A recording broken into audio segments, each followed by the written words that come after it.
Hello guys, आप सब कैसे हैं। आई होप सब अच्छे होंगे। आज हम अपनी स्टार्ट करने जा रहे हैं 12th क्लास की macro economics. Introduction of the macro economics 12th class की है, सीबीएसई बोर्ड की है। फर्स्ट चैप्टर देख लेते हैं इसका, introduction, meaning of the macro economics. Macro economics का मीनिंग किससे लिया गया है? मैक्रो इंग्लिश का वर्ड है जो ग्रीक भाषा के मैक्रो से लिया गया है, जिसका अर्थ होता है बड़ा। Thus macro economics is defined as that branch of the economics which study economic issue of economic problem at the level of the economics as a whole. Macro economics में क्या होता है, जिसमें हम पूरी अर्थव्यवस्था के बारे में स्टडी करते हैं। पूरे संसार की अर्थव्यवस्था या पूरी इंडिया की अर्थव्यवस्था के बारे में स्टडी की जाती है, जैसे कि कीमतों का बढ़ना, एम्प्लॉयमेंट होना, सामाजिक कल्याण, ये सब प्रॉब्लम्स किसमें आती है? हमारी मैक्रो इकोनॉमिक्स में आती है। जैसे कि इसमें दिया हुआ आगे, study such economic question, welfare of all resident of a country. These question are like employment of the resident, growth of the output in the economics and the problem of the price rise called inflation, और the problem of the lack of the demand of goods and the service across different sector of the economy. इसमें क्या बताया रखा है कि हमें macro economics में क्या क्या प्रॉब्लम्स आती हैं, जैसे कि employment, all resident of a country, all resident जो इंडिया के सिटीजन हैं उनको रेजिडेंट बोला जाता है, और जो फॉरेन के सिटीजन होते हैं उन्हें नॉन रेजिडेंट बोला जाता है। तो resident of a country and the growth of the output, जो आउटपुट होता है प्रोडक्शन करने से जो आउटपुट होता है, जो ग्रोथ होती है वो पूरी इकोनॉमिक्स में होती है। And the problem of the price rise, rise का बढ़ना, प्राइस राइज मतलब कि कीमतों का बढ़ना ही इन्फ्लेशन कहला जाता है। इन्फ्लेशन का मतलब मुद्रा की कीमतों में वृद्धि होना, स्फीति कहलाता है, called inflation. Of the problem of the depression, lack of the demand for goods and the service across different sector of the economy. हमारे इकोनॉमिक्स में कितने सेक्टर होते हैं? 4 सेक्टर होते हैं, जिसका डिटेल में हम आगे डिस्कशन करेंगे। अर्थात हमको इससे क्या पता चल रहा है कि मैक्रो इकोनॉमिक्स में, कि मैक्रो इकोनॉमिक्स जिसमें हमें पूरी अर्थव्यवस्था के बारे में, या पूरी जो इंडिया की है या बाहर की है, उन सब की अर्थव्यवस्था के बारे में पता चलता है। अर्थात हम इंडिया में रहते हैं तो इंडिया की ही अर्थव्यवस्था के बारे में पता करेंगे। तो इन द वर्ड्स, आगे डेफिनेशन देख लेते हैं। In the words of the M H. Spencer, macro economics is the concern with the economics as a whole, is the whole or a large segment of it if macroeconomics attention is the focus on such problem as the level of the unemployment, the rate of the inflation and the national total output, other matter of the economics wide significance। आप इसको अपनी language में भी लिख सकते हो। जो important question बनता है वो फर्स्ट क्वेश्चन हमारा यही बनता है कि how macro economics differ from micro economics. 3 marks का क्वेश्चन एग्जाम में आ जाता है कि डिफरेंस बताओ माइक्रो और मैक्रो इकोनॉमिक्स में। माइक्रो का अर्थ आप +1 में पढ़ चुके होंगे। माइक्रो क्या होता है? माइक्रो का क्या अर्थ होता है? छोटा, जिसमें एक फार्म, एक इंडस्ट्री या एक house hold. Basic of the study, difference देख लेते हैं। Micro economic study problem of the scarcity and the choice at the level of the individual, house hold, a firm and the industry.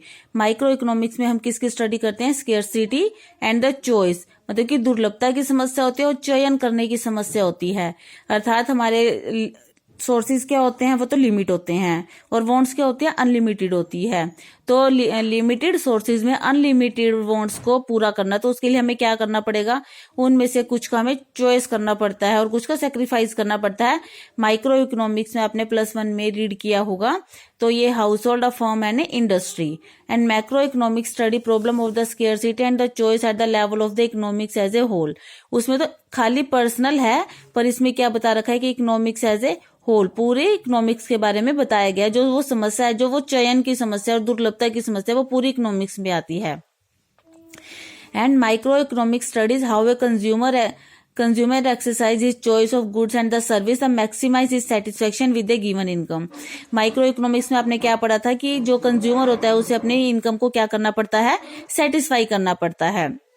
अपनी income से ही maximum satisfaction प्राप्त करनी पड़ती है goods and services में। बट मैक्रो इकोनॉमिक्स में क्या होता है? How the national resources are used for the production of the defence goods और द कंज्यूमर गुड्स और the welfare of the resident is maximise. इसमें हमें सामाजिक कल्याण को अधिक से अधिक करना पड़ता है। सोशल वेलफेयर है, डिफेंस रक्षा करने वाले जो हमारे होते हैं, कंज्यूमर गुड्स हैं, और वेलफेयर मतलब कि इसमें कि जो रेजिडेंट हैं हमारे, उनका वेलफेयर मैक्सिमम कैसे हो सके।